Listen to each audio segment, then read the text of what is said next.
안녕하십니까. 마이크 테스트 중입니다. 세계 한글 작가 대회 특별 강연을 시작하겠습니다.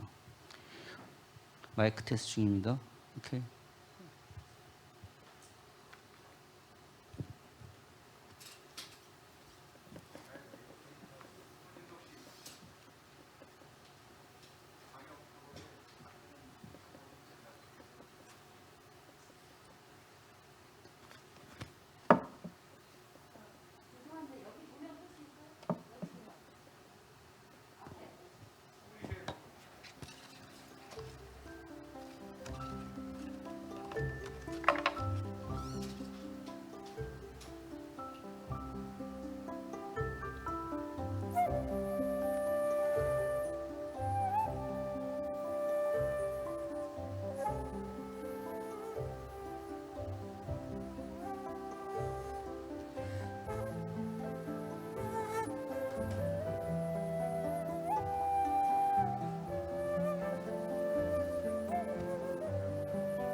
안녕하십니까.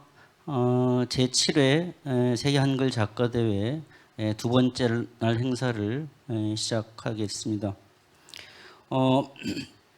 오늘 그 두 번째 날 행사를 사회를 맡은 저는 한국 작가회에서 사무총장으로 일하고 있고 시를 쓰는 신현수라고 합니다. 반갑습니다. 바쁘신 와중에도 한글과 한국 문학의 발전을 위해서 이 자리에 직접 참가해 주신 참석자 여러분들, 대회 준비를 위해 밤낮으로 애쓰신 사목 여러분들, 그리고 무엇보다도 전 세계에서 이 영상을 보고 계신 그 여러분들 너무 감사합니다. 오늘 강연은 그 강연 특별 강연의 주제는 한글 문학의 세계화와 확장성 이라는 주제입니다. 이런 주제로 두 분의 연사님이 강연을 해주실 예정입니다. 두 분의 그 강연 김우종 선생님과 알브레이트 후배 선생님을 모실 예정인데요.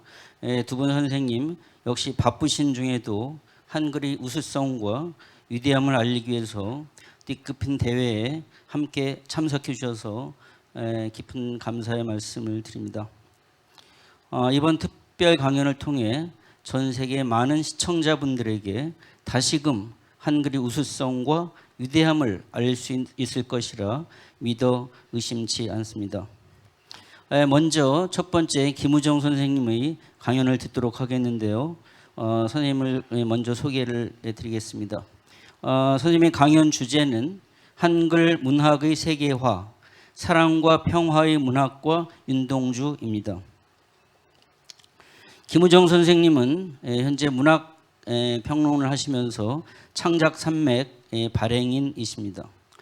그동안 충남대학교, 경희대학교, 덕성여자대학교, 서울대학교, 연세대학교에서 교수를 지내셨으며 많은 제자를 키워내셨습니다.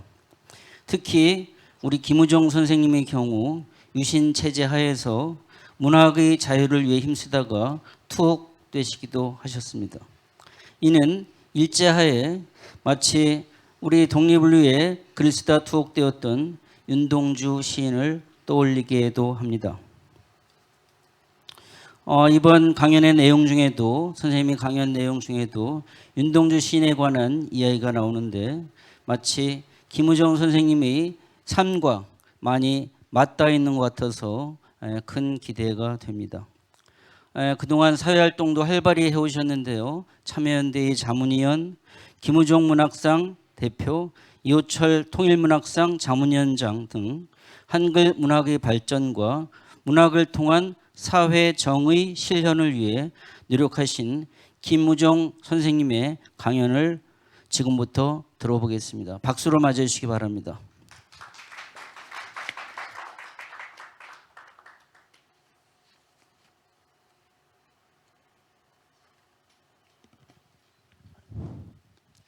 방금 소개 말씀드린 김우정입니다. 오늘 제가 말씀드리려고 하는 것은 한글 문학의 세계화, 우리가 이를 위해서 어떤 문학을 어떻게 해야 되는지, 그리고 지금 우리는 이를 위해서 어느 위치까지 와 있는지를 말씀드리겠습니다. 한글 문학은 언어 예술입니다. 언어 예술이기 때문에 우리는 한글로서 우리말을 적고 문학 창작 활동을 합니다. 이것이 저로서는 상당히 아주 고마운 은혜를 입고 있다고 생각하는 것은 다름이 아니라 세계에서 가장 훌륭한 문자로 창작 활동을 하고 있기 때문입니다. 가장 훌륭한 문자라는 것은 옆에 계시는 알브레히트 소사님께서 다 잘 말씀드리겠습니다만 제가 딱 그냥 한두 가지만 알고 있는 건 뭐냐면 한글은 단 17자만으로 만들어진 세계에서 가장 간략한 문자다 하는 것. 이것을 저는 핸드폰을 처음 받았을 때 깜짝 놀랐습니다. 그때는 꽤 비싸게 주고 샀었지만 처음에는 단 17자인데 모음이 오직 3개뿐입니다. 세상에 이렇게 간단한 간략한 문자는 없겠고 이것은 특히 인터넷 문화 시대에 와서 세계적으로 가장 훌륭한 경쟁력을 가지고 있고 또 쓰는 우리도 상당히 편리하고 그뿐만 아니라 이 한글은 바로 소리 그리고 문학은 그 자체의 그 문자가 표현하는 의미만이 아니라 소리도 상당히 중요한 역할을 합니다.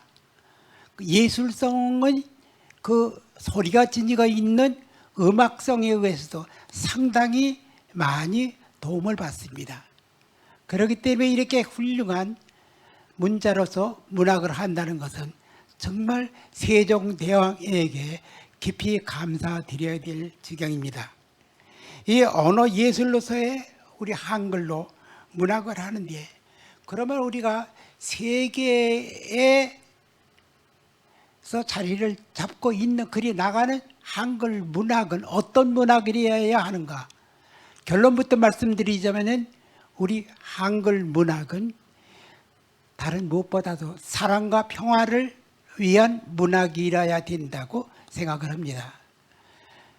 왜 사랑과 평화를 위한 문학이어야 하느냐면은 온 세계의 모든 인류가 지금까지 겪어온 모든 역사 속에서 가장 많이 고통을 받고 있어온 문제는 바로 강자들에 의한 폭력, 그 폭력에 의한 피해, 이것 이상으로 더 중요한 과제는 없습니다.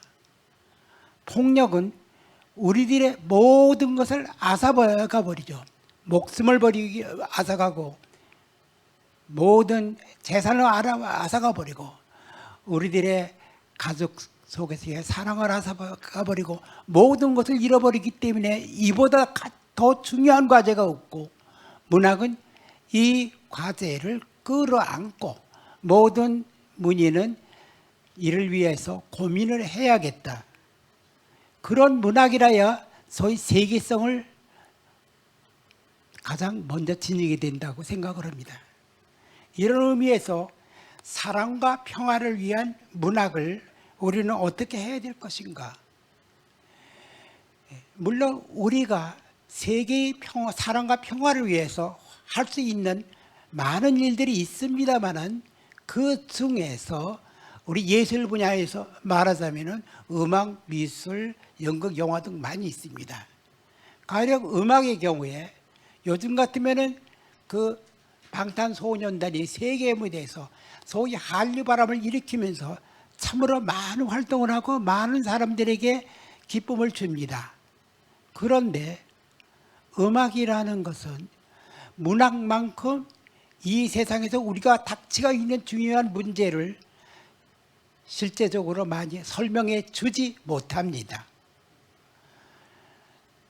가령 방탄소년단이, 저는 뉴욕에서 공연을 하는 것을 그냥 TV로 봤습니다만, 맨 마지막 장면에 가서 아리랑이 나오는데 그때 한국인으로서는 아마 가장 많이 눈물도 흘렸다고 그래요.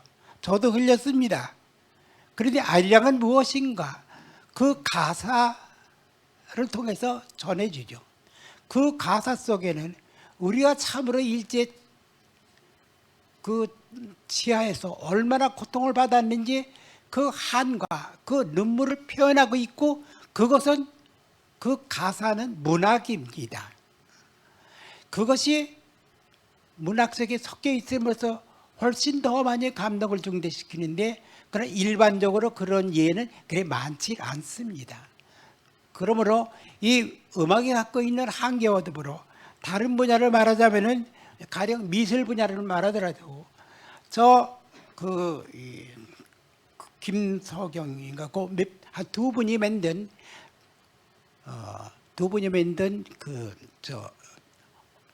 위안부상, 평화의 어린이 상, 이것은 세계 도처에 만들어지고 인류의 사랑과 평화를 위해서 공헌하고 있습니다. 그런데 이런 예도 미술에서는 대단히 지극히 드문 예이고, 그리고 그런 그림이나 조각은 언어에 의한 설명이 없기 때문에 한계가 있게 됩니다. 이것은 우리가 가령 그 레싱의 라오콘이라는 그 저서를 읽게 되면은 미술과 문학의 차이가 어디 있는지, 그 한계가 어디 있는지를 소상하게 알 수가 있겠죠. 또 이런 미술만이 아니라 철학도 그렇습니다. 철학도 많은 문제를 깊이 있게 더듬어 나갔지만은 문학과 달리 한계가 있습니다. 문학은 소위 그 수사학을 지니고 있습니다. 그 생각을 얼만큼 감동적으로 가슴을 파고들며 전할 수 있느냐 하는 그 레토릭을 철학은 지니지 않고 있습니다. 또 종교 문제도 있습니다. 종교도 사랑을 논하지만은 그러나 대개 종교는 상당히 배타적인 경우가 많습니다. 같은 종교가 아니면은 거부하는 경우가 많이 있기 때문에 보편성을 지니기가 어렵게 됩니다. 또 종교는 대개 가령 기독교라고 한다면 예배당에 가서 거기서 목사님 말씀을 들어야 되는데 신을 믿지 않는 사람은 예배당에 안 가기 때문에 보편성을 지닐 수가 없습니다. 그리고 종교는 가끔 서로 상당히 배타적입니다. 그렇기 때문에 세계적인 보편성을 지니는데 한계가 있게 됩니다. 우리 인류 사회는 강자들에 의한 학살과 고문에 의해서 참으로 많은 비극을 저질러 왔습니다. 이것을 문학은 깊이 있게 사실을 밝히고 전하는 메시지로서 최고의 수단이 됩니다. 왜냐하면 우리가 이 세상을 보고 깊이 관찰하고 생각하고 구원의 길을 찾는다는 것은 언어에 의해서 가능합니다. 우리는 언어로 사고하기 때문이죠. 동시에 그것을 문자로 기록해야 훨씬 더 깊이 있는 사고가 가능해지죠. 바로 문학이 그런 역할을 하면서 감동적인 수단으로서 많은 사람들의 가슴을 울리게 됩니다. 이것이 곧 문학이 세계 속에서 그 가장 중요한 문제를 풀어나가고 어느 정도 세상을 아름답게 만들 수 있는 방법이 되겠죠. 저는 그래서 세계의 사랑과 평화를 말한다면 문학 이상으로 좋은 수단은 없다고 생각합니다. 물론 이것이 완전한 해결책은 절대로 아닙니다. 조금씩 다만 조금씩 한 걸음 한 걸음 문학을 통해서 우리가 이 세상 모든 사람들의 가슴속에 그 메시지를 전한다면 세상은 조금씩 바뀝니다. 그렇게 변해서 지금 이 시점에 이르렀습니다. 그렇기 때문에 문학이 그와 같은 가능성을 갖고 있을 뿐만 아니라 문인은 그것을 해야만 되는 사명감이 있다고 봅니다. 왜냐하면 그러한 사고와 표현의 재능을 갖고 있는 사람이 바로 문인이기 때문입니다. 이 세상 많은 사람들은 저마다 타고난 재능이 다 있는데 그중에서 문인은 지금 말한 그와 같은 재능을 갖고 있기 때문에 다른 누구보다 먼저 그것을 써야 됩니다. 이 세상 모든 생물과 무생물도 모두가 다 저마다의 어떤 가치를 가지고 서로 공생해 나갑니다. 내가 남에게 무엇을 주는 대신 또 남으로부터 타인으로부터 받아서 이 세상 모든 것이 존재합니다. 그렇기 때문에 문인은 문인만이 지니고 있는 그 탁월한 문학적 재능, 그것을 갖고 인류의 사랑과 평화를 위해서 애를 써야 된다. 그것이 언제나 완성도에 미치기는 모르지만 한 걸음 한 걸음 항상 역사는 그 발걸음에 의해서 발전하고 있다는 겁니다. 이것을 우리는 가령 시계를 보게 되면 분침이나 시침은 봐도 움직이지 않는 것 같습니다. 그러나 끊임없이 초침은 째깍째깍 소리를 내면서 역사는 반드시 변해가고 있습니다. 그런 의미에서 문학은 항상 그래도 희망을 갖고 반드시 가능성을 있는 거니까 이것을 해야겠다고 생각을 합니다. 이런 문학을 하면서 이것이 왜 특히 한글로 문학을 하는 우리들에게 더 많이 사명감이 주어져야 되느냐? 이것은 다름이 아니라 세계적으로 역사적으로 지금까지 인류를 가장 많이 슬프게 한 것이 강자들에 의한 약자들에 대한 억압, 고문도 하고 학살하고 한 것이라고 한다면은 이러한 역사적 과제를 가장 대표적으로 현대 이 사회에서 지니고 있는 지역이 그 사람들이 바로 한글로 문학을 하는 이 한국 땅입니다. 우리는 6.25 전쟁을 겪었고 지금까지 이 자리에 왔는데 그 전쟁은 바로 세계적인 강대국들이 힘을 쓰면서 온 세계를 양분하고 둘로 나누고 38선을 긋고 그리고 대립하면서 일어난 참화입니다. 인류에. 그것이 남한의 경우에는 지금 대전에 가면은 그곳에는 세계에서 가장 긴 무덤이 있습니다.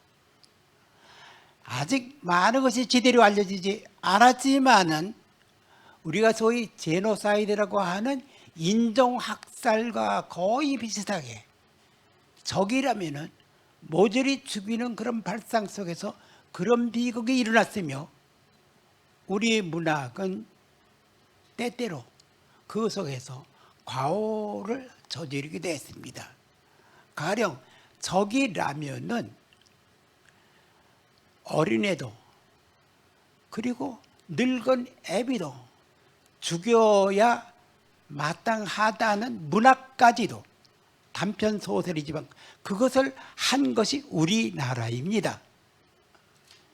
그런 면에서 본다면 우리나라야말로 이 강대국들에 의해서 이 많은 비극을 저질러온 이런 과제를 떠맡아야 될 가장 중요한 자리에 있는 것이 우리들입니다.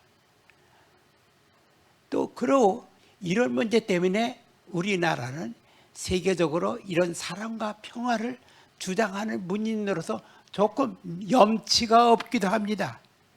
왜냐하면 방해물이 있기 때문에 그러죠.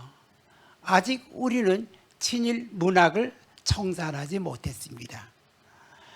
친일 문학 그냥 그 문자대로만 그대로 읽으면은 일본과 친하는 것이고 일본과 친하는 것은 나도 원하는 겁니다.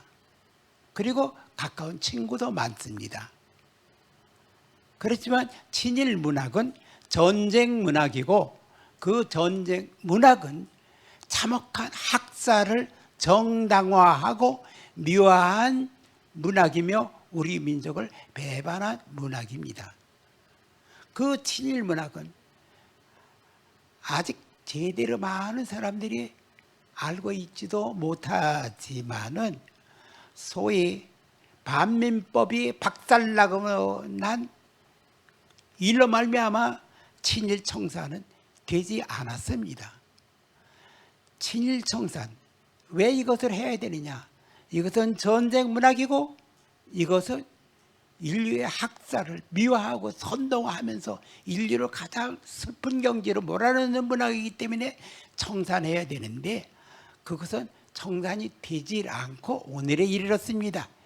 해방 뒤에도 가장 잔혹한 친일 문학, 대표적인 문학을 우리는 교과서에 싣고 몇십 년을 살아왔고 지금은 없애버렸습니다만 그렇게 된 한국이고 그런 시를 쓰는 사람이 우리나라에서 최고의 문화훈장을 받는 이런 지경이라면 우리나라는 사랑과 평화를 우리 문단은 사랑과 평화를 말하기 대단히 어렵고 염치가 좀 없는 셈입니다. 그러나 그럼에도 불구하고 우리나라에는 찬란하게 빛나는 사랑과 평화를 위한 문학이 있습니다. 바로 윤동주의 문학입니다. 우리가 인류의 가장 큰 과제인 사랑과 평화를 성취해 나가려면 그 모델이 있어야 되는 것이고, 그 최고의 모델이 바로 윤동주의 문학입니다. 왜 그런가? 윤동주의 문학은 세계 어디서도 비교가 되지 않는 그런 장점들이 있습니다. 그런 장점이라는 것은 다름이 아닙니다. 잠깐만 해보죠. 윤동주 문학은 바로 이 세상에서 오직 우리와 일본 사이에서 가장 큰 사랑과 평화 운동을 전개시켜 와주고 있습니다. 인류가 적어도 서로 그렇게 물어뜯으면서 죽이고 참담한 고문을 하고 이런 일을 벌이지 않으려면은 첫째 조건은 가해자가 참회의 눈물을 흘려야 되죠. 그것이 바로 일본과 한국 사회에서 일어나고 있는 것이고 윤동주 문학을 중심으로 해서 일어나고 있는 겁니다. 이건 세계 어디서도 찾아볼 수 없는 거예요. 가장 필수적 조건인 가해자의 눈물. 예를 들면은 제가 많은 한 50명의 한국 문인들과 또 그 밖에 몇 분들을 모시고 50명을 모시고 윤동주가 죽은 후쿠오카 감옥 뒤뜰에 가서 추모 행사를 열었을 때 거기 참가했던 한 일본인 노파가 여자분이 윤동주의 시를 읽다가 흐느끼고 그러다가 다 읽지 못하고 말았습니다. 그것은 무엇인가? 참회의 눈물입니다. 그 할머니가 가해자, 직접적 가해자는 아니지만 가해자의 나라에서 그 여자분은 바로 그 나라의 대표적인 인물인 것처럼 일본 사람들의 위치에서 참회의 눈물을 흘린 겁니다. 얼마나 큰 감동을 주는지 이루 말할 수 없습니다. 이런 참회의 눈물을 흘리고 있는 것이, 흘리게 만들고 있는 것이 윤동주의 문학이고, 또 윤동주의 문학은 그 주제가 사랑과 평화를 가장 압축적으로 가장 명석한 논리로 표현하고 있습니다. 그런 작품은 바로 그 사람의 대표작이라고 말할 수 있는 서시, 십자가, 그리고 별 해는 밤, 이 세 가지. 물론 윤동주 연구를 하는 사람들에 따라서 의견은 조금씩 다를 수 있지만 이것은 모두 1941년도에 발표된 작품이고 그 해에 발표된 작품들이 직접 다 발표를 못했어요. 그때 쓴 시가 15편 정도 있는데 그중에서 이 세 개를 제가 뽑는 건 다름이 아닙니다. 가장 확실하게 사랑과 평화를 위한 주제를 담고 있기 때문인데, 그리고 그 발표 시기 때문입니다. 이 세 편이 발표된 1941년은 일본이 태평양 전쟁을 일으키면서 진주반을 공격한 바로 그 해입니다. 그 해 봄부터 십자가와 별 해는 밤과 그리고 서시를 써나갔어요. 십자가는 일본이 피해 먹구름을 몰고 올 때, 전쟁이 곧 일어날 테니까 그때 그 모든 인류의 죽음을 자기 한 몸 내던져서 제단 위에 올려서 죽고 그런 말미암아 그 대신으로 인류를 구하겠다는 것이었어요. 그런 의미에서 그것은 순교시입니다. 순교라고 하면 종교적인 의미가 있지만, 그리고 윤동주 자신이 기독교 신자였지만 꼭 종교적인 의미가 아니라고 하더라도 문학이라고 그래 하더라도 편의상 순교라는 말을 써도 나쁘지 않을 것 같습니다. 그렇게 자기는 그렇게 저물어가는 하늘 밑에 자기 몸을 던져가지고 조용히 피를 흘리겠다고 썼어요. 순교 선언입니다. 인류의 평화를 위해서 죽겠다는 것이었대요. 그렇게 함으로써 만일 그 전쟁이 막아진다면요, 물론 얼마나 고마운 일이겠습니까? 그렇지만 그거는 물론 성취되지 않았죠. 그것은 그 시간에 그랬고, 우리가 시문학이 지니고 있는 큰 의미를 생각한다면 하나의 영원한 역사 속에서 바라볼 때 윤동주의 그것은 그야말로 대속입니다.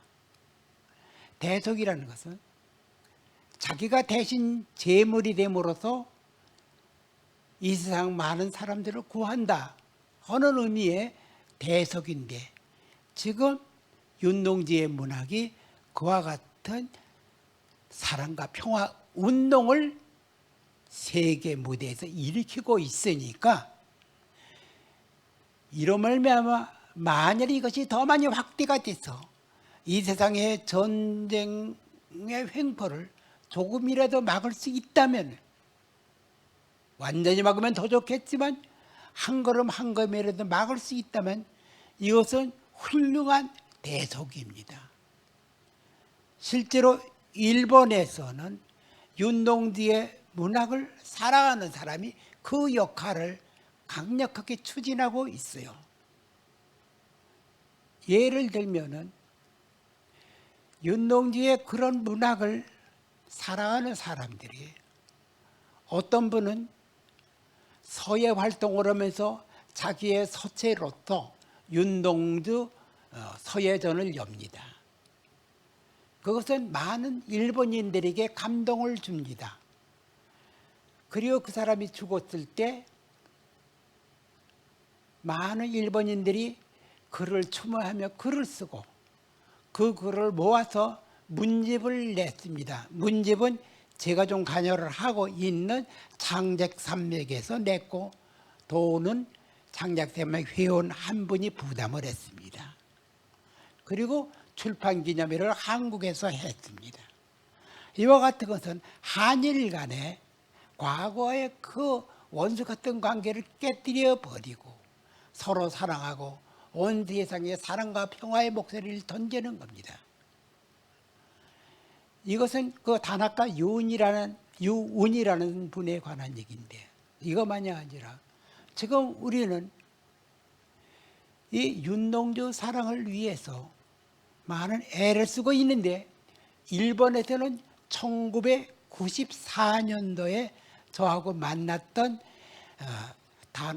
니시오카 겐지 교수가 그때 윤동주의 시를 읽는 모임을 만들고 매달 윤동주의 시를 서로 논의하는 모임을 갖고 그 모임은 계속돼 왔습니다. 요즘은 코로나 때문에 한일 간에 오고 가기 어렵습니다만은 이은정이라는 이력 작가가 그 모임을 온라인으로 지금도 계속하고 있습니다. 매달. 물론 참가자는 지금 많지는 않지만 그래도 후쿠오카, 오사카, 교토, 도쿄, 저 북쪽의 그 삿포로까지 인터넷을 통해서, 온라인을 통해서 그 컴퓨터 하나 놓고 또는 휴대폰으로 서로 주고받으면서 이 사랑과 평화 운동을 윤동주를 통해서 하고 있습니다. 하고 있는 일은 한두 가지가 아닙니다. 일본의 리쿄 대학에서는 매년 윤동주 기일에 윤동주 추모 예배를 열고 있고, 그리고 한국에서 조금 전에 말했던 그 이은정이라는 이력 작가가 매년 가서 거기에 참여를 합니다. 그리고 또 그와 같은 역할을 진행하는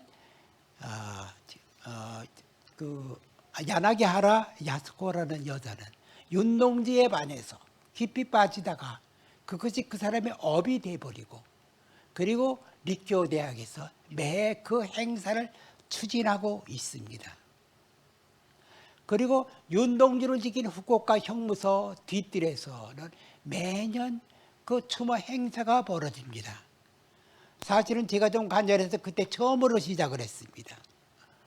문인 몇 분과 함께, 그리고 학생들 몇 분 데리고, 그리고 문학만이 아니라 그 이해주 교수 무용가가 거기서 추모에 춤을 추고, 양혜은이 노래를 불러주고, 장사에게 거기서 풍물 노래회에서 또 역할을 하고 하면서 한 50명이 크게 추모 행사를 올리고, 그리고 그때 일본 측에서는 이를 진행했던 니시오카 겐지 교수는 행사가 끝난 뒤에 제 손을 꽉 붙들고 우리 과거의 모든 것을 기억을 하고, 기억하자는 거예요. 기억을 하고 화해하고, 그리고 한일 간의 진정한 우정을 우리가 유지해 나갑시다, 개척해 나갑시다 하고 제 손을 꽉 붙들고 그런 말을 할 때 저는 너무도 감동해서 울고 싶었습니다. 이런 분, 그리고 윤동주를 위해서 그 모든 재판 기록을 찾아내서 우리도 잘 모르는 걸 다 밝혀준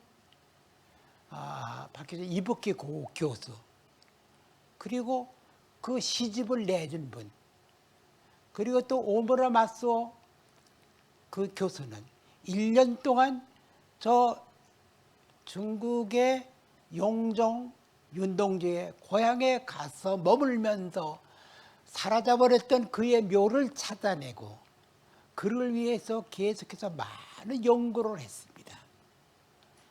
또 일본의 NHK 방송국의 디렉터였던 다코 기치로 씨는 윤동주의 시에 바르고, 특히 윤동주의 서시 속에 거기서 내게 주어진 길을 걸어가야겠다는 그 한 줄의 식구에 반해서 내게 주어진 길은 과연 무엇인가 이 생각을 하면서 NHK에 사표를 던지고 윤동주 연구에 뛰어들기 시작을 하고, 그 모든 연구 논문을 우리나라의 창작 산맥에 연재를 하고, 그리고 여기서 특별 문학 윤동주 문학상을 받았습니다.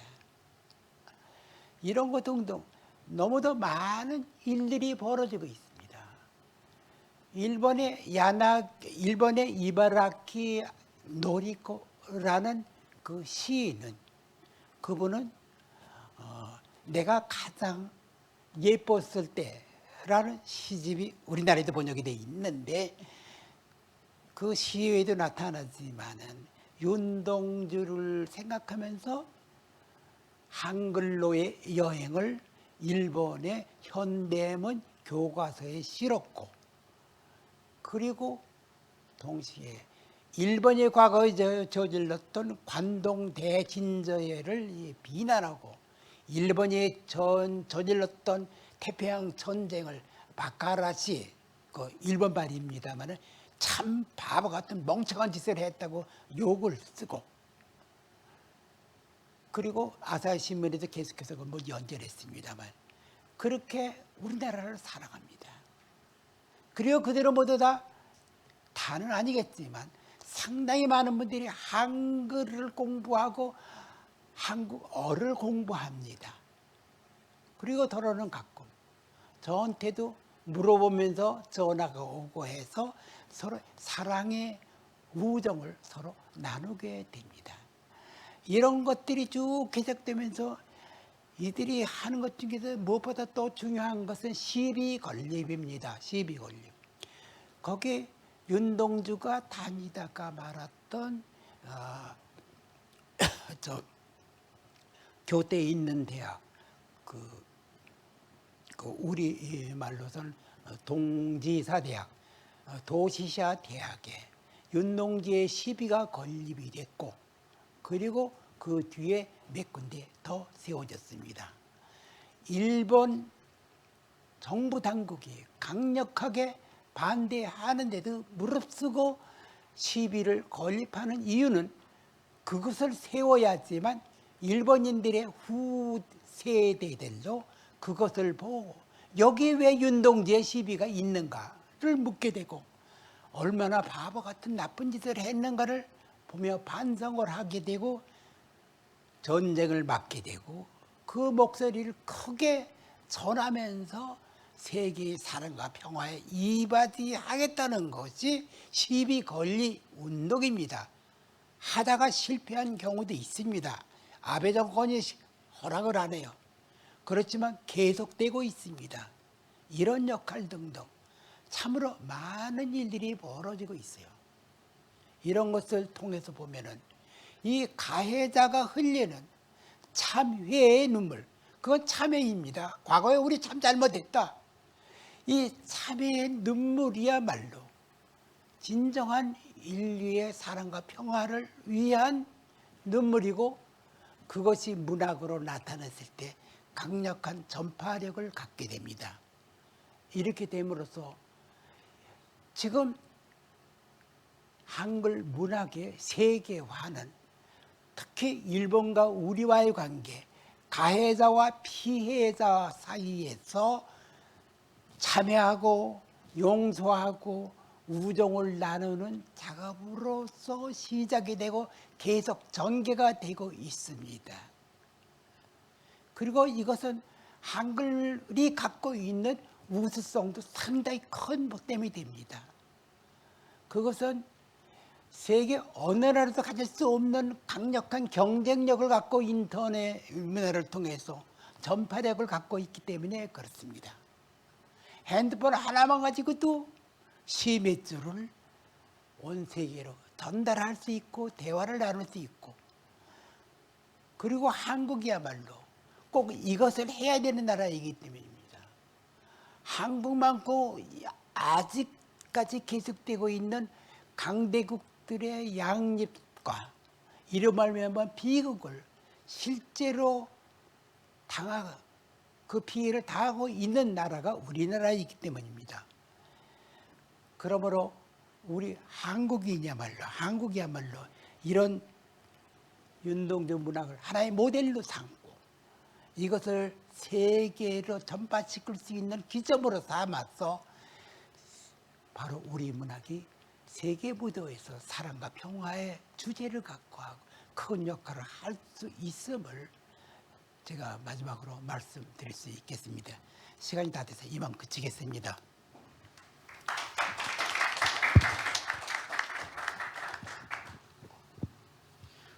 김은종 선생님 강연 잘 들었습니다. 제가 어떤 말을 더 붙인다는 게 아무 필요가 없다는 이런 느낌이 듭니다. 윤동주 시인의 정신, 한글 정신, 그 속에서 우리는 사랑과 평화를 찾아야 한다는 선생님의 강연 잘 들었습니다. 윤동주 시인의 시를 읽다 보면 그 안에는 아름다움도 있고 슬픔도 있고, 무엇보다 국가와 민족을 위해 더욱 앞장서지 못했던 죄책감과 부끄러움이 있습니다. 그러나 완벽하지 않은 인간의 자화상을 보여주는 시들이기 때문에 윤동주 시인의 시는 더욱 아름답고 고귀합니다.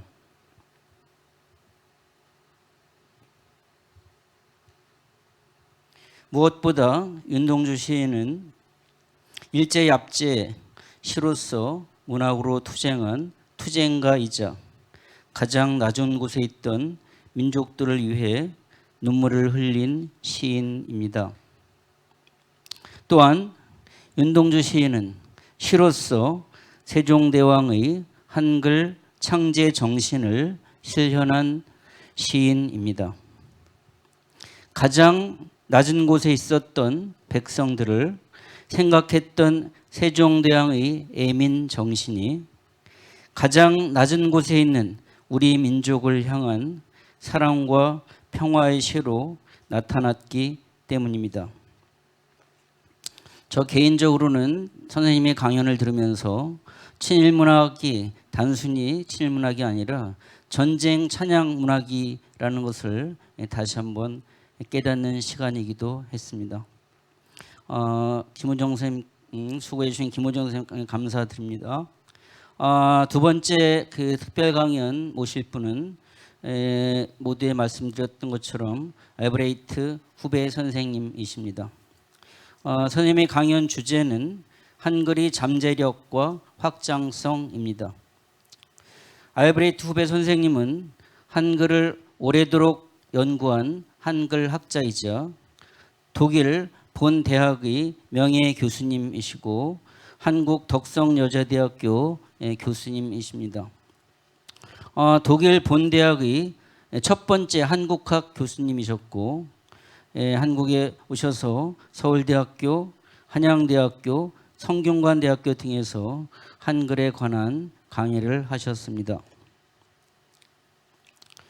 특히 선생님은 독일 출신이심에도 불구하고 한글에 대한 연구와 교육을 끊임없이 하시며 한글의 우수성을 세계에 널리 알리는 데 크게 앞장서고 계시는 분입니다. 특히 여러 방송에 출연하셔서 한글과 사랑에 빠진 독일인으로 널리 알려져 계십니다. 바쁘신 일정에도 불구하고 저희 올해 제7회 세계 한글 작가대회에서 한글의 잠재력과 확장성을 전 세계에 알리기 위해서 참석해 주셨습니다. 지금부터 알브레이트 후베 선생님의 강연을 박수로 시작하겠습니다.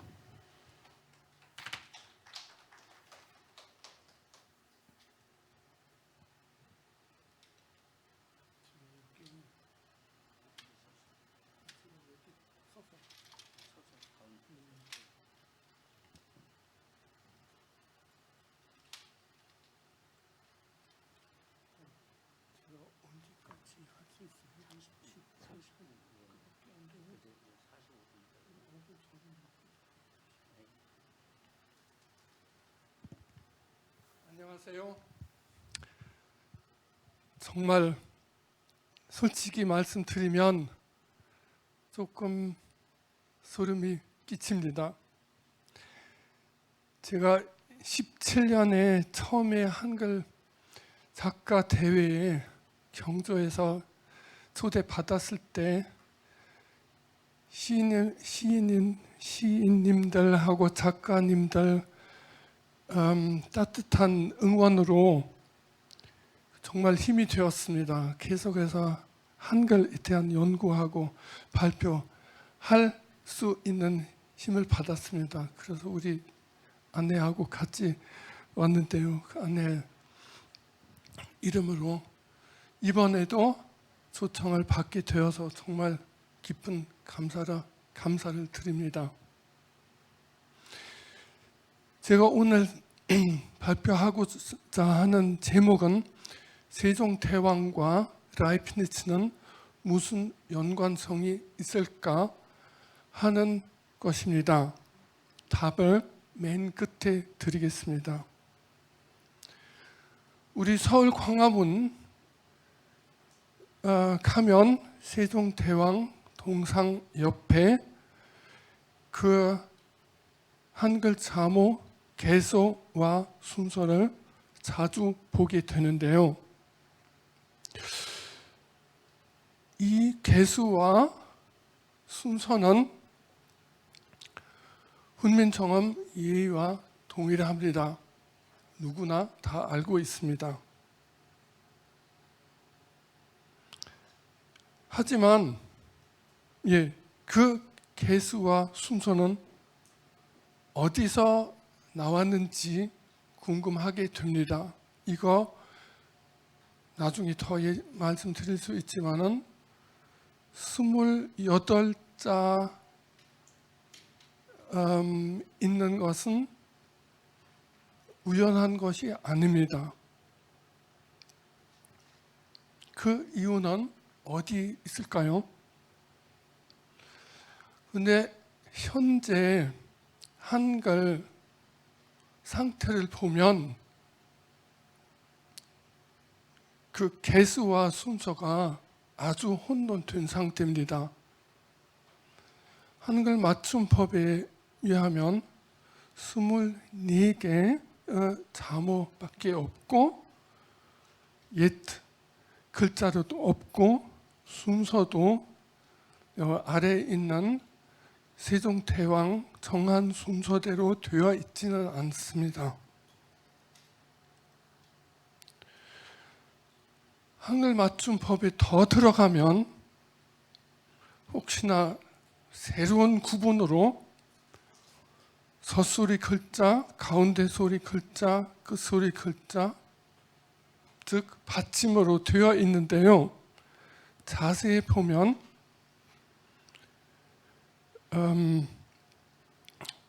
받침으로 쓸 수 있는 겹 자문자, 저소리 글자로 쓸 수가 없습니다. 그걸 합치면 28글자는 아니고 67개의 글자가 되었습니다.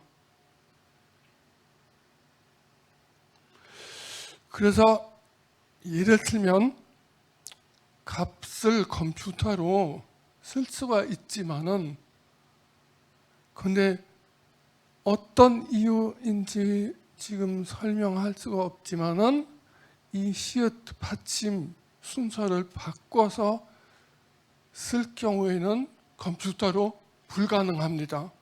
손으로 쓰는 것은 아무 문제가 없습니다. 또 하나 예문을 들자면 영어, 독일어 스프링이라는 단어가 있는데요.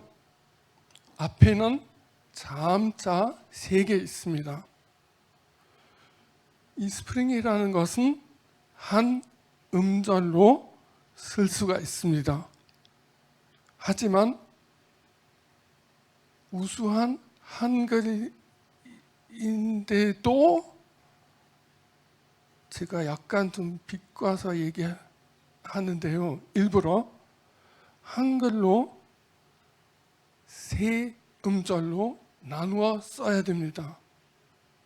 근데 훈민정음 보면 확실히 앞에 음절이 시작하는데 3개의 자모자가 있습니다. 또 남북한 자모 순서 각각 너무 다릅니다.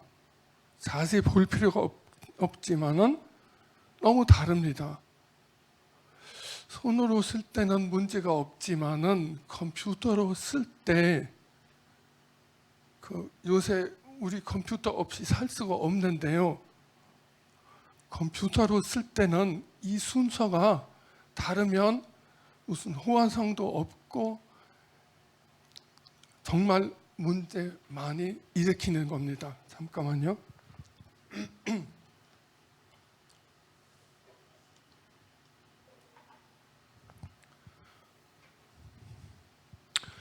또 우리 잘 쓰고 있는 지금 휴대폰 자판 조금 예외입니다. 그 훈민정음 통해서 좋은 영향을 받았기 때문에 그 자판 배열, 그 자판 휴대폰에 사용하는 자판 배열은 좀 좋은데요. 그런데 우리 보통 컴퓨터 앞에 쓰는 그 자판 2벌씩 3벌씩 있는데요. 거기 보면 자모 개수는 33개인데요. 그리고 찍고 나서 그 내부 과정에 갑자기 또 67개 자모로 바꿔지는 겁니다. 그래서 약간 엉망입니다. 3벌씩 자판은 또 28개 아니고 58 자모밖에 많습니다. 많이 늘어났습니다.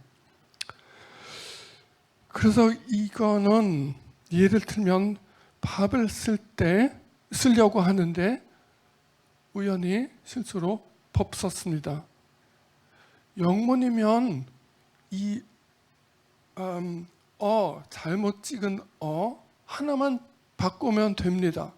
한글 컴퓨터이면 한꺼번에 이 법을 다 지우고 새로 다 써야 됩니다. 그리고 한국어 그 사투리, 예를 들면 미안하다, 같은 음절을, 같은 글을 보통 기술로 가지고 쓸 수가 없습니다. 그 이유는 어디 있습니까? 그건 제가 좀 찾아보려고 했는데요. 해결하려고 했는데요. 그래서 문제를 해결하려면 원전으로 돌아가야 한다는 학술적인 방법입니다. 그 전에 나온 문헌을 보고 이런 여기 보이시는 상황을 발견했습니다. 물론 훈민정음 원전이기 때문에 음양 오행하고 관계가 있습니다. 당연히 한글하고 또 관계가 있는데요. 그런데 IT하고 훈민정음 아무 관계가 없습니다. 그래서 제가 이거 바꿔야 한다는 결정을 했습니다. 색다른 연구를 했습니다. 훈민정음을 그 중앙 중심으로 두고 음양 오행 우주론 한글하고 IT 동시에 봤습니다.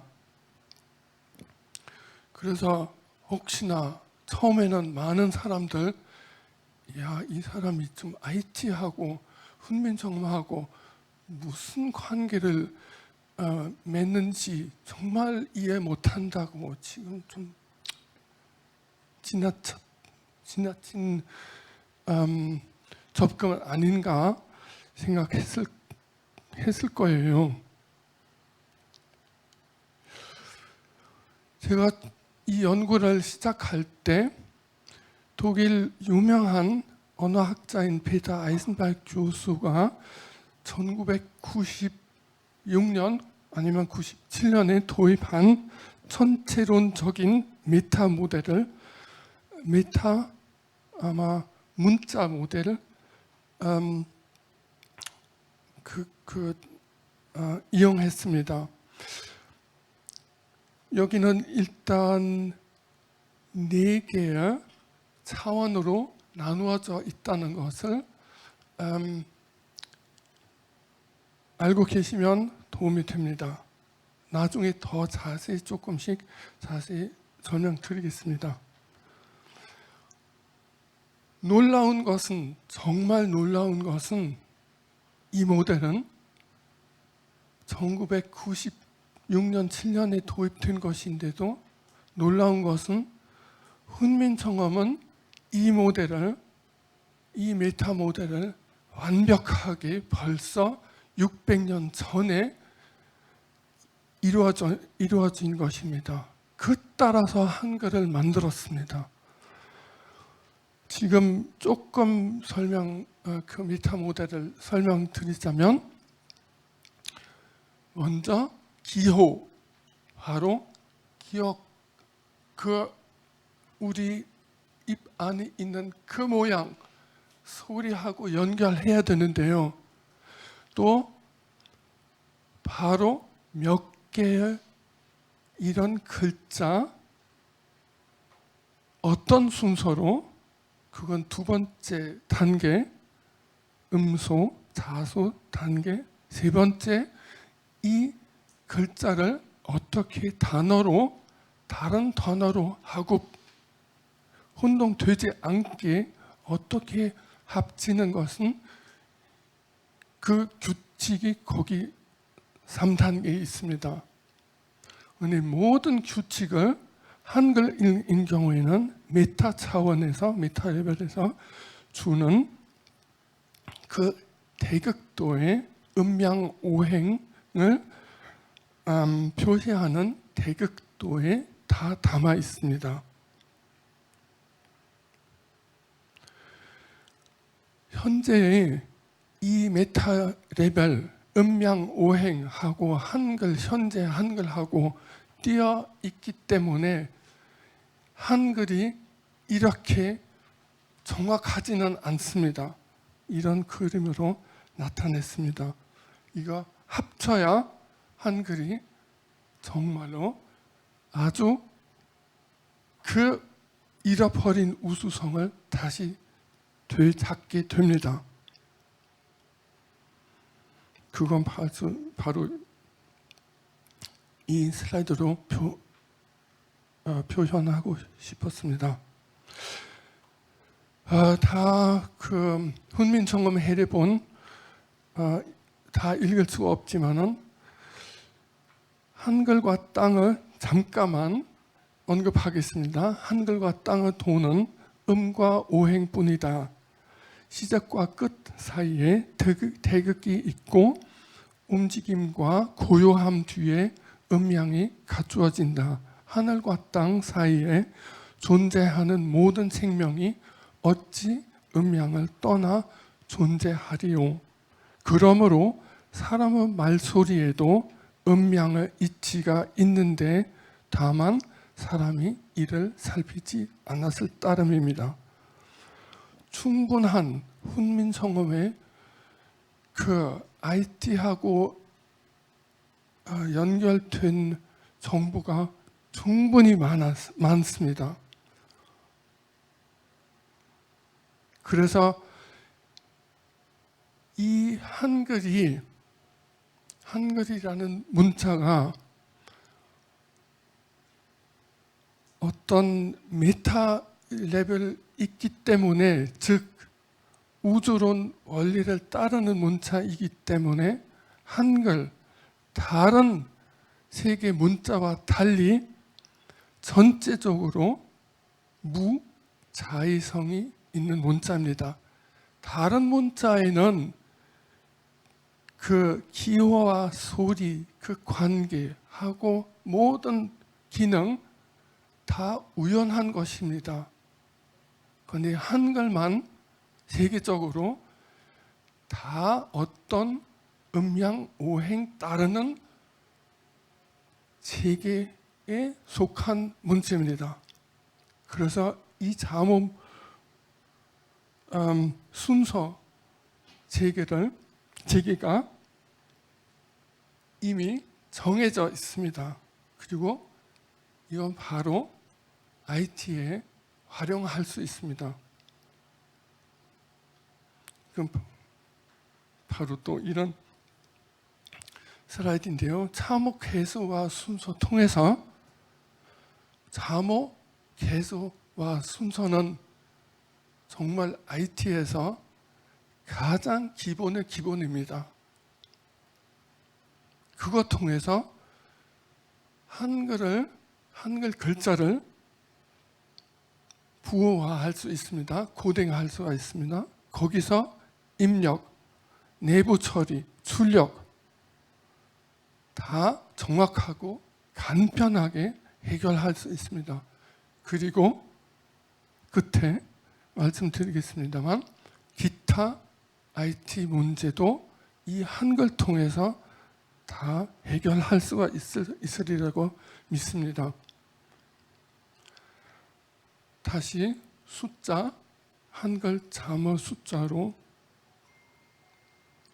들어가겠습니다. 28이라고 되어 있습니다. 28이라는 숫자는 우연한 것이 아닙니다.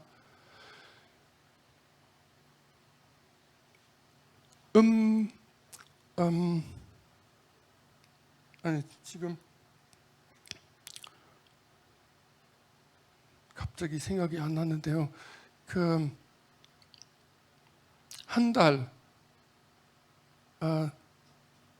양력으로 말고 음력으로 한 달은 28날인데요. 수학적으로 이 28도 아주 대단한 숫자인데요. 그리고 우리 인간에게도 28이라는 숫자가 너무 중요합니다. 훈민정음 보면 정음은 단지 28글자뿐이다.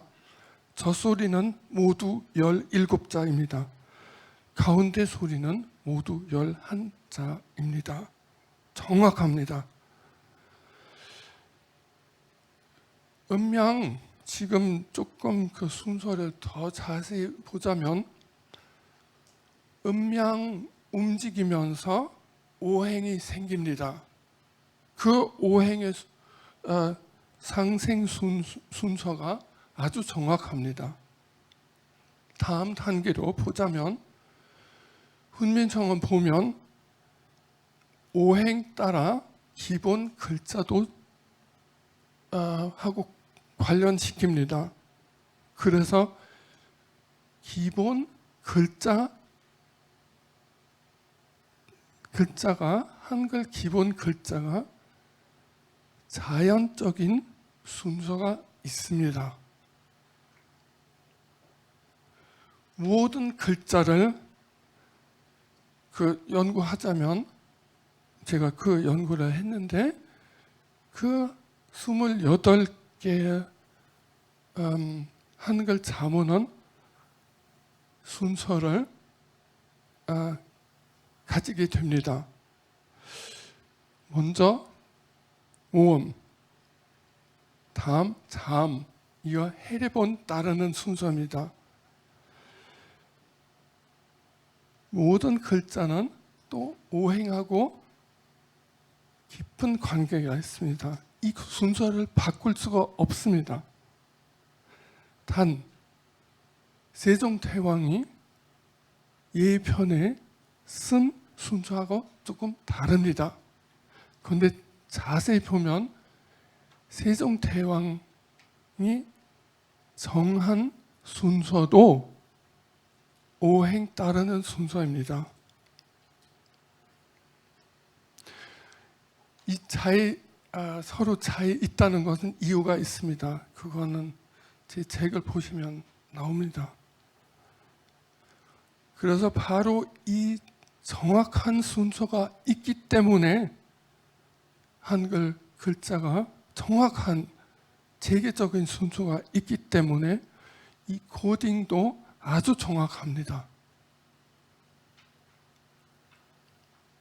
제가 그 한글 시작했을 때 한글하고 정보학 관련한 공부 시작했을 때는 그때는 정말로 1980년대 삼보 컴퓨터, 현대 컴퓨터, 삼성 컴퓨터 각각 다른 코딩을 썼습니다. 마이크로소프트 나중에 아리아 한글 나왔는데요.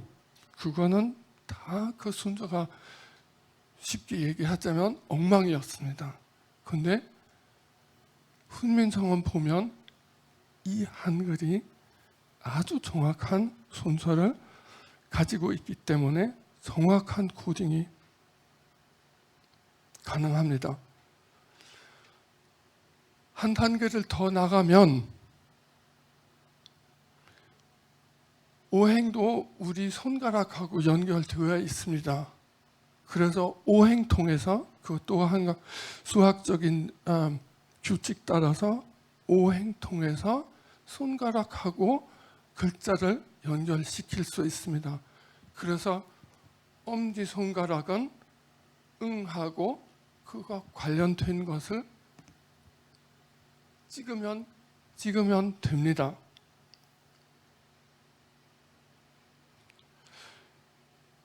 자, 우리 손 앞에 자판이 비어 있는 자판이 있는데요. 어떤 과정 통해서 그 글자 거기 가게 되는지 그건 지금 오늘 생각해야 되는데요. 시간상으로 어쨌든 음양하고 오행 바로 여기 적용할 수가 있습니다. 이런 결과가 나옵니다. 여러 기준이 있긴 있는데요. 기준을 다 안 사용해도 가장 좋은 배열이 나옵니다. 그 가장 놀라운 것은 우리 대부분 오른손 많이 쓰고 있잖아요. 오른손 자판 가운데 선 거기 가게 됩니다. 저절로. 제가 뭘 일부러 뭐 억지로 만든 거 아닙니다. 그냥 음양 오행 정확하게 적응하면서 가운데 선에 가게 되었습니다.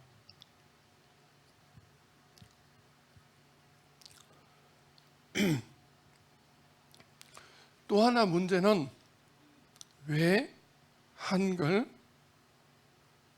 모든 뭐 영어 라틴어처럼 한 손으로 안 쓰고 왜 모아 쓰는가요?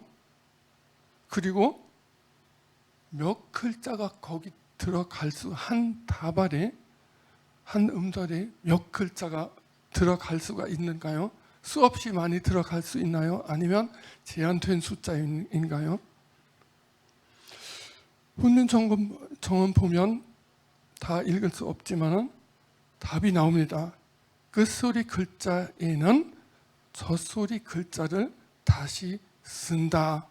그래서 따로 받침 글자를 만드는 것은 훈민정음을 어긋나는 겁니다. 계속해서 다 읽을 수 없지만은 뒤에 있는 인용 읽어드리면 끝소리 글자에 젖소리 글자를 다시 사용하는 것은 후자가 움직여서 양, 즉 건이 되는 것에 있고, 또한 전자가 멈추어서 즉 건이 되는 것에 있다. 그래서 당연히 또 훈민정음에 이렇게 써 있습니다. 시작의 힘은 끝도 없이 돌고 돈다. 그래서 바로 음양 계속 돈다는 뜻이잖아요. 그래서 한글 음절도 이런 음양 돈다는 것을 상징하는 겁니다. 그래서 소형의 우주의 상징입니다. 한글. 그래서 풀어쓰기는 하면 완전히 훈민정음을 어긋나는 겁니다. 몇 개의 글자를 몇 개를 한 다발에 한 음절에 넣을 수 있을까요? 그건 9개입니다. 훈민정음 보면 9이라는 숫자가 나옵니다. 그리고 9이라는 숫자도 잘 아실 것 같지만은 9이라는 숫자는 바로 우주를 상징하는 것입니다. 여기는 초성 글자하고 중성 글자하고 반복되는 것으로 여기 나타냈습니다. 대단한 계산 한번 해봤는데요. 9개 글자가 한 음절에 들어갈 수 있다면 28개 글자 총으로 되어 있으니까 계산할 수 있어요. 몇 다발을 음절을 쓸 수가 있는지. 수학자도 이거 검토했고 그 숫자는 맞는 겁니다. 거의 400억 다발을 훈민정음 따라 쓸 수가 있습니다. 손으로 써도 되는데요. 컴퓨터로는 영 안 됩니다. 컴퓨터로 겨우 11,172개 플러스 알파, 조금 작은 알파로 쓸 수가 있습니다. 너무 저는 어쨌든 이렇게 느낍니다. 너무 안타깝습니다. 당연히 아까 말씀드린 예문 스프링 한 음절로 훈민정음 따라 쓸 수가 있습니다. 이제 드디어 세종과 라이프니츠는 무슨 연관성이 있을까? 그에 대한 답을 끝으로 드리고자 하는데요. 두 학자 업적을 재평가가 필요합니다. 두 분 책을 펴고 훌륭한 학자로 여기 우리 후세에 남아 있다는 것을 표현해 주는 동영상입니다. 세종대왕은 조선의 4대 왕으로서 1397년부터 1450년까지 살았습니다.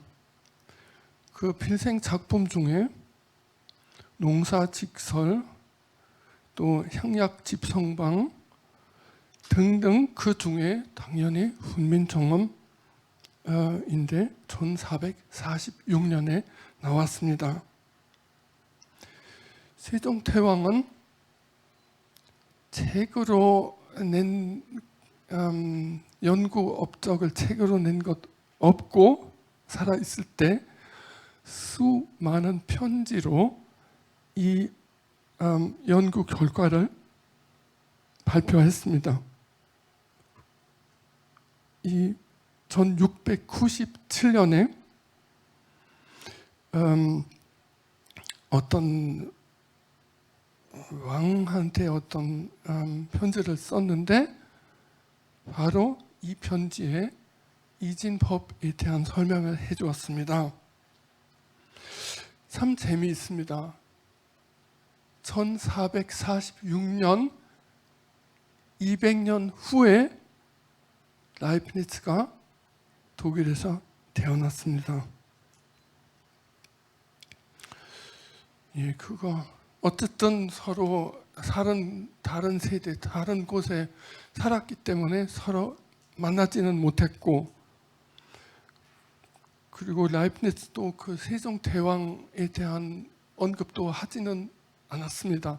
그럼에도 이 두 사람 아주 뛰어난 관계가 있습니다.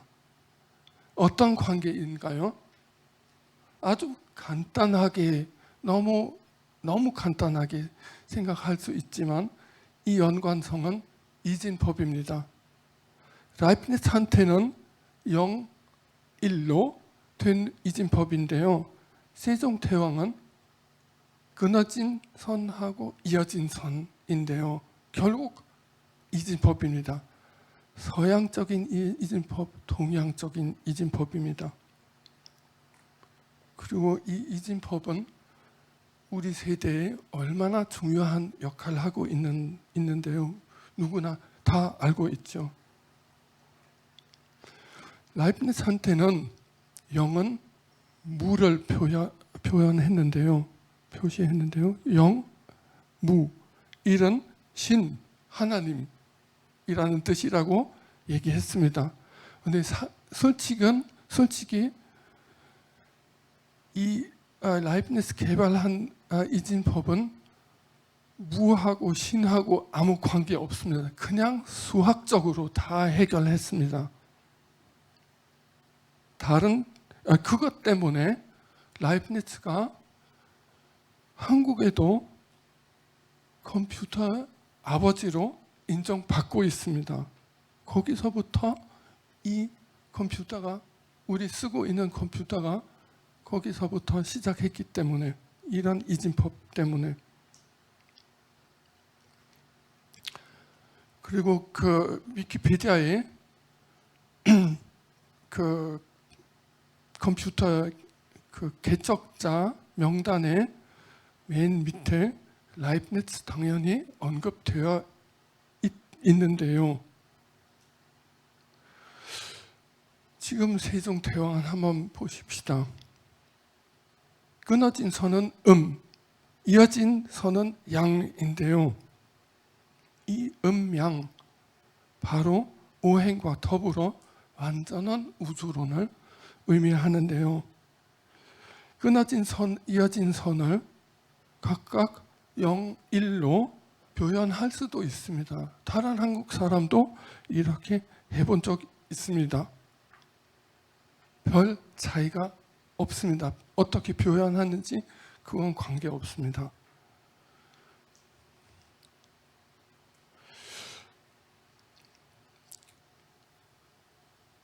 한글은 아까 말씀드린 대로 음양오행이라는 이진법동에서 완벽하게 디지털화된 하고 할 수 있는 또 온 우주 담아 있는 문자를 세종대왕은 창조했습니다. 라이프니츠가 250년 후에 나왔는데 이런 세종대왕의 업적 때문에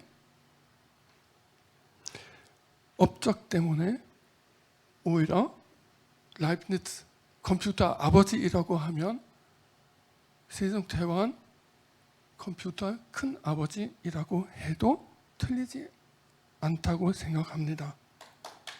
감사합니다. 예, 정말 박수 주셔서 저 아니고 세종대왕을 위한 것입니다.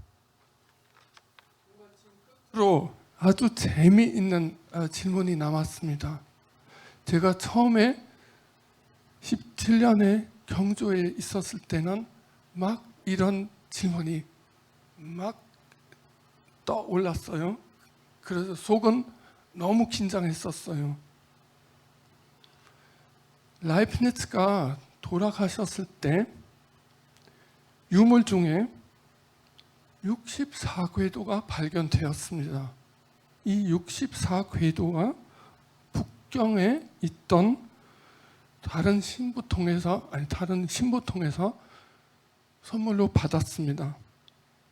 그래서 혹시나 라이프니츠가 이 64궤도를 받고 이진법을 수학적으로 기준한 이진법을 만들었을까? 그 질문이 너무 나를 불안하게 만들었어요. 결국 이진법, 서양 이진법, 통해서 왔는지 그 같은 질문인데요. 그런데 제가 그 연구를 많이 했는데요. 그런 가능성이 없을 겁니다. 왜냐하면 이 64궤도를 1701년에 받았습니다. 근데 그 아까 말씀드린 그 편지 처음 언급한 이진법을 처음 소개한 그 편지 1697년에 나왔습니다. 쓴 것입니다. 다른 수학자도 유럽에 있었는데요. 이 이진법을 이 동양적인 이진법하고 서양적인 이진법 따로 개발된 것입니다.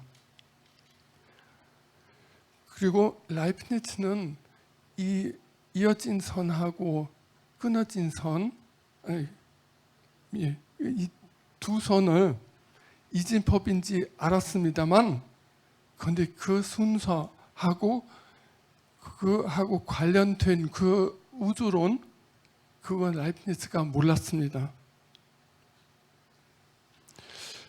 이건 끝입니다. 너무 간단한 슬라이드라고 생각하지만은 저는 또다시 소름이 끼칠 정도로 이 강연을 끝마치려고 하는데요. 피시하고 영문, 바로 지금 라이프니츠하고 세종대왕하고 라이프니츠 어떤 관계가 있는지 그 답이 지금 여기 나옵니다.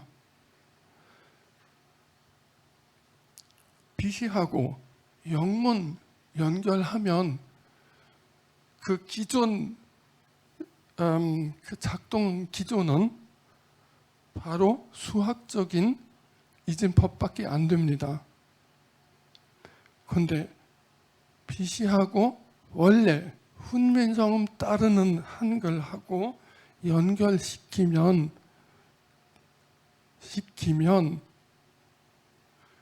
그 말이 되는지 안 되는지 그 기초 운영 체제는 우주론적인 이진법입니다.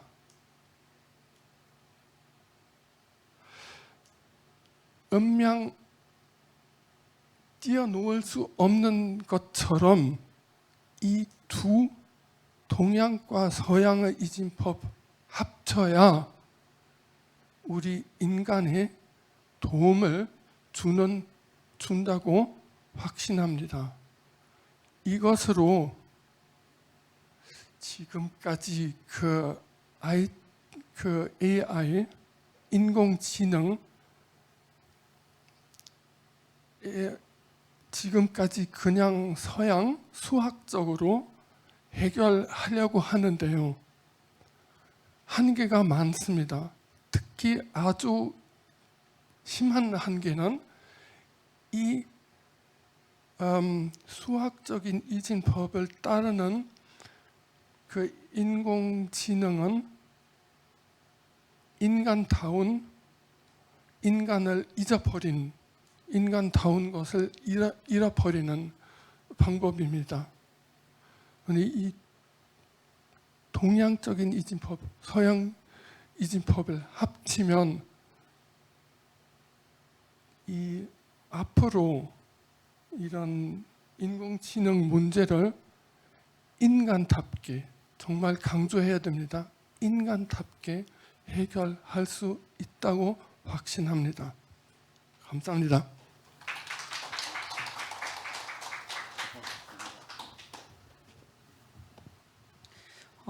알프레드 투벨 선생님 좋은 강연 잘 들었습니다.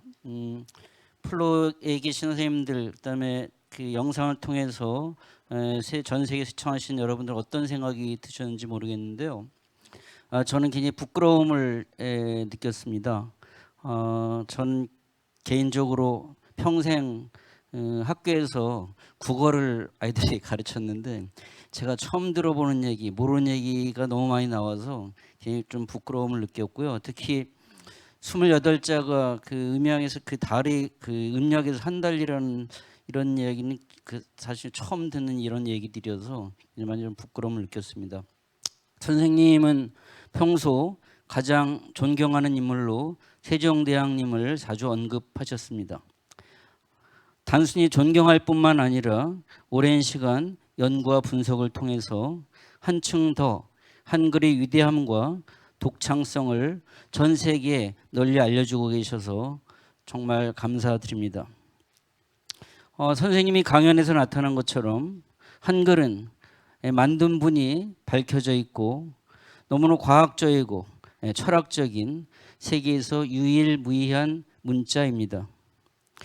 그런 한글이 이제 한글의 위대함이 세계로 뻗어나가고 있습니다.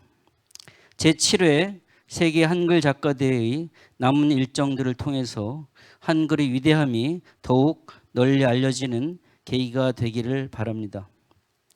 마지막으로 세계 한글 작가대회를 해마다 후원해 주시는 황희 장관님, 이은복 예술정책과장님을 비롯한 문화체육관광부 선임들께 주최 측을 대신해서 깊은 감사의 말씀을 드립니다. 특히 시차에도 불구하고 전 세계에서 시청해 주시는 선생님들 진심으로 감사드립니다. 이상으로 두 번째 날 특별 강연을 모두 마치겠습니다. 지금까지 저는 신현수였습니다. 고맙습니다.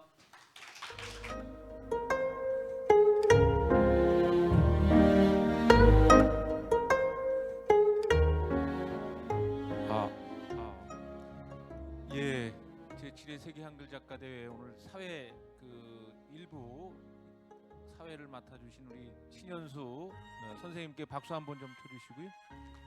감사드립니다. 예,